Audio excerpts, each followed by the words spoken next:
What's good, my people? Welcome into Buckets, Action Network's daily NBA betting podcast. We're in the workshop Thursday, NBA slate, so you know who's with me. J Money is Money and AC Analytics Capper. I am your host, Sean Little. We are presented by BetMGM, the king of sportsbooks. Go download the Action Network app. AC is back. J Money feeling good. We got 3 plays on this Thursday. J Money is Money. What is your best bet for the Thursday NBA slate? Give me the Heat plus 5.5. AC Analytics Capper, Albert Wynn. Golden State Warriors, New York Knicks under 223.5. I'm going to go back to Jay's tilt. I'm going Nuggets Heat over 216.5. I'm going to go against the grain there. All right, J Money is Money. The Heat are back up to their old ways. The All-Star break is done. They've won 3 in a row coming out of the break. They're already 5th in the East. It's almost like they know how soft a lot of these teams are in the East, and they're not pressed at all to get on track until it's absolutely necessary. Jimmy Butler sending out Instagram pictures, letting everybody know it's time to go now. They're getting in fights. But if the Heat are hot, then the Nuggets are scorching hot because they've been smacking people in the 3 games post All-Star break and going into the break as well. It looks like they've turned a corner and are starting to gear up and get ready for the playoffs. Why are you backing the Heat and the points here in Denver? Well, first off, I got the heat on right now. You see what I'm saying? I got the heater on right now as we're doing the show. But this is a spot that I just have to take every single time. Now, this isn't their only matchup versus the Nuggets. They do face them in a few games at the house, but I'm taking the Heat here. This team is red hot right now. Forget out they're red hot in current form. This is a championship revenge game. This is finals revenge here. Obviously, they lost 4-1 in the finals. This is a bounce back J spot here, and I think the Heat are catching a win at just the right time here. They've lost 9 of their last matchups versus the Nuggets as well. So the Nuggets have basically owned them, but I'm not scared. I'm taking the Heat plus 5.5. They're red hot. They've won 5 straight games, 7 of the last 8. 8 of the last 10 games. They're 8-0 against the spread in their last 8 games. This will be the 5th game in 8 days for the Nuggets here. Nuggets on a back-to-back as well. They will be coming off a big revenge game versus the Kings, a triple revenge spot as well. So I know that they want to come and ball to show the Kings like, hey, y'all don't own us. You see what I'm saying? So that's going to be a big game. But I just feel like this, and the Nuggets are only 4-7 against the spread on the back-to-back as well. They're 0-2 against the spread in their last couple of games on the back-to-back at the house. I just feel like this is a turn-up spot for the Heat. I know that this is the last game of their 4th game road trip since the break, and it's a late-night game as well, but I don't think any of that matters in this particular spot. I think the Heat are going to be turned up here to try their best to get some finals revenge. I'm taking a plus 5.5. They don't even have to win the game. They just have to keep it close, but I wouldn't be a bit surprised if the Heat shocked the world and won this game outright. I'm rocking with the Heat in this one. Let's go Heatles. Game is on TNT, primetime spot. Heat on the road, 17-11-2 against the number. I'm going to talk a bunch about this game as well, AC. How do you feel about this matchup? This is a finals rematch. Some think the Heat can actually push it right back to the finals. I've heard that chatter start. I'm not all the way there yet on Spoelstra and the boys. But AC, what do you think about this primetime matchup on TNT? Heat in Denver to take on the Nuggets. Jay's going with the plus 5.5 in Miami. Yeah, we talked about this a couple weeks ago, right? When the All-Star break hits, everybody knows that's when the season really, really begins. Everything before that was nice. Everything before that was a little feeling out of each other. Let's try to stay healthy, all that kind of stuff. Now we're getting into playoff light-like atmosphere, right? It's close to postseason, and that's when Miami plays their best. That's when Coach Spo coaches his best as well. And Jay mentioned it, and he laid it out awesome. Like, this is a revenge spot from the finals. They got embarrassed in the finals. Not only does Denver dominate this head-to-head matchup 9-1 overall in the last 10, but against the spread, they've covered 8 out of those 10 games. So Denver not only beats them, but they blow them out as well. So this is a great spot for Miami to send a message, not only to Denver, but to the rest of the league. This is the second half of the season. This is NBA postseason time. So I like it. I like value plays in general. So I agree with Jay there. It's Miami or nothing for me. I'm interested to hear about your total though, Sean. Yeah, well, I'm not going to comment too much on this game because I'm going to come right back to the total after we get AC's cap. Okay. For the injury report here on Miami, Tyler Hero is questionable, left knee hyperextension. Kevin Love is questionable. Josh Richardson is out. So keep an eye on that. As we record this, Denver is rolling, so they're playing. So keep an eye on the injury report is what I'm getting at here. Couple guys questionable in Hero and Love for Miami. AC, should I go and talk the total now just because we're on that game as is? Let's go ahead and knock out the total, and then we'll come back to AC and talk Warriors, Knicks, and him going under there. All right. So as I mentioned, Heat up to their old ways. They're starting to roll a little bit 3-0 coming out of the break. I just flat out think in this big of a spot, 216 and a half is too low of a number. I believe this game is going to be played in the 220s. Now, I'm interested to hear what AC has to say because he has mentioned in the past, and we've talked about this, that in big spots on primetime television, he leans under in this spot. But I think 216 and a half is too low. Heat 3-0 coming out of the All-Star break, but this is their fourth straight road game coming out of the break and third game in 4 nights. Both teams have been playing top 10 offense and defense since the break. They both absolutely have turned it up. Nuggets since the break, second in offense, third in true shooting. Miami 10th in offense, seventh in true shooting. Nuggets 11th in pace. Now the Heat are towards the bottom of the league in pace, but I believe the Nuggets at home and being an overall better team have the leverage in this spot, and they're going to get the Heat to play at a little bit higher pace than they may feel comfortable. And I also think that creates maybe potentially some opportunities for Miami to turn it over. There's a lot of things pointing at me for this to go over. Now, the ATS totals and trends are not good. I'm going against big time grain here. Heat on the road, 9-21 to the under. That's 70%. That's best in the NBA. Nuggets at home, 11-16 to the under. Nuggets are going to be on the back-to-back, as we mentioned. Heat 3-4, the final game of a road trip. Few tired legs are going to be out there on a couple possessions. I think that means easy buckets, potentially as it gets later in the game as well. Prime time, I expect this to be extremely competitive, a measuring stick. The revenge element with the finals with the Nuggets and Heat last year, I think this game is played in the 220s. I think 216 and a half is too low, so I'll take the over in the spot. AC, talk to me about the total. Talk to me about my cap, how you feel about it. Like, as I mentioned, I know in bigger time spots, you lean under. What do you think here? Yeah, I have a couple comments. One is Denver's going to be playing tonight, right? They're playing one of the fastest teams in the league with the Kings. Kings are there to really push the pace there. I know it's high elevation there, but I wouldn't worry about that because the Kings run all the time, which means Denver is going to be coming off a game where they might be having to run up and down, maybe an extra 20, 30 possessions a game. So I could see some tired legs there in the second half, which might lead up to some easy baskets for Miami. So that makes sense. The other thing is the elevation point. Everybody talks about elevation in Denver, but the caveat is you don't have to worry about fitness or fatigue or any of that when we talk about Miami, right? They're when we talk about Heat culture and all that kind of stuff, they're always working out. They're always, testing their lungs, things like that. So I'm not worried about them getting tired legs in the second half with that elevation. I think they'll be just fine. So I agree with you, Sean. I mean, I like the over on the first TNT game, right? So, I mean, I like the under in the first TNT game. So I like the over on the second one, right? One under, one over, something like that. Yeah, a little NBA on TNT. J Money, you know what I'm saying? Any thoughts on the total here in this matchup? Look, J Money, I think at the end of the day, the numbers support it for me. The trends do not. I think in this matchup, it's going to be extremely competitive. And I think offensively, Denver's going to have success and Miami's going to be able to keep up to try to keep it competitive, which pushes it into that 220 number-ish number. Yeah, that's a fact. Yeah, I can't talk you off the over here. I'd lean more towards the Heat team total over in this one. I think this team is a lot better offensively than the Nuggets, than the team that the Nuggets saw last year. I mean, they got Terry Rozier, who's starting to look like his old self now. He said, "I'll do whatever. I'll play whatever position in this offense. I just want to win." I mean, imagine going from the Charlotte Hornets to the Miami Heat here.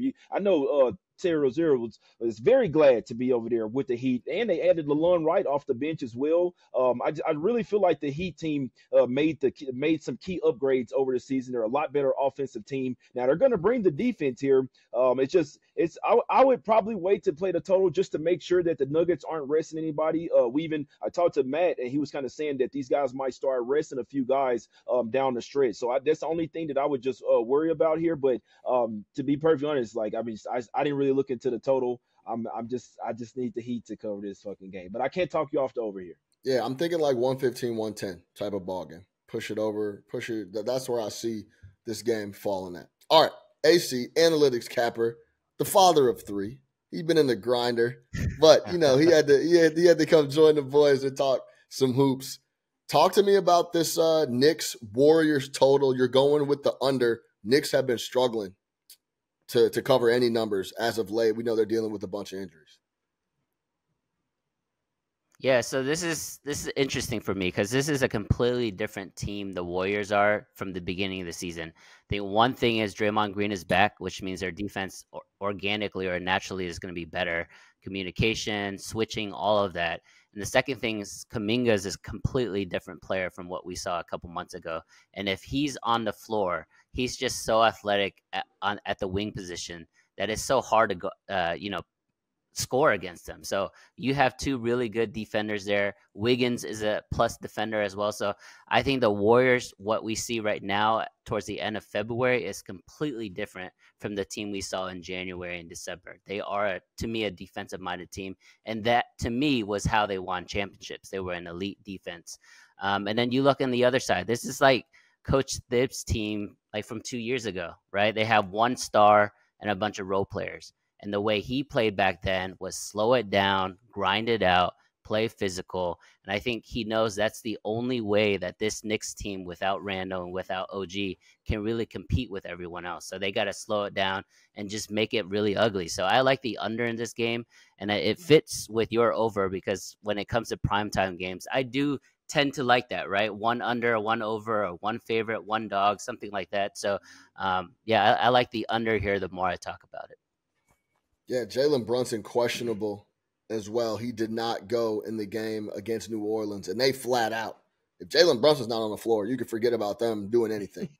So if keep an eye on that. If he's questionable and doesn't end up dealing with the neck issue, they have a really hard time scoring. A lot of their offense is going to come from Dante DiVincenzo getting up a ton of threes, Precious Achua getting putbacks, stuff like that. So it can get really ugly if Jalen Brunson doesn't go for them on offense with all the rest of the guys they're missing. J Money is money. Talk to me overall about the Warriors. Are you a believer? Them going to the Garden, potentially a little extra bump there. But as AC laid out, they have been playing a lot better basketball overall, offense, defense, everything as the end of this season starts to shape up here. Any thoughts on this matchup and the total? Yeah, I would lean to. I don't have any thoughts on the total. The last time the Warriors played in the Garden, they lost by 38 points. They lost 132-94. So I'm sure those guys are going to remember that. Now, I'm not sure who all played and didn't play in that one. Looks like Steph Curry was out for that game, but Draymond was in there. So I'm sure Draymond, Klay Thompson were in that game. So I'm sure that they're going to remember that. Last time that's like the Mecca over there. You see what I'm saying? So they're going to remember getting smoked in the Garden there. But I do expect this line to move, obviously, with Jalen Brunson. Like if Jalen Brunson is in, the total's going to go up a couple points. The side is going to come down a couple points as well here. So he was out with a neck issue. I probably expect him to play. This is probably one that you might get a better number right before game time, whether you if you do like the under and if you like the Knicks as well. But the Warriors have really started to put things together. They're 4-1 straight up and against the spread last 5. I'd like to say I lean to the Warriors here. It's just one of those type of games I could see going either way. I don't really have a great feel for it. Yeah, 4 straight unders for the Warriors, 4 straight under for the Knicks. The Knicks have been struggling offensively. They're leaning a lot on Jalen Brunson. His point prop on a nightly basis since Julius Randle's been going down has either been 30.5 or 29.5.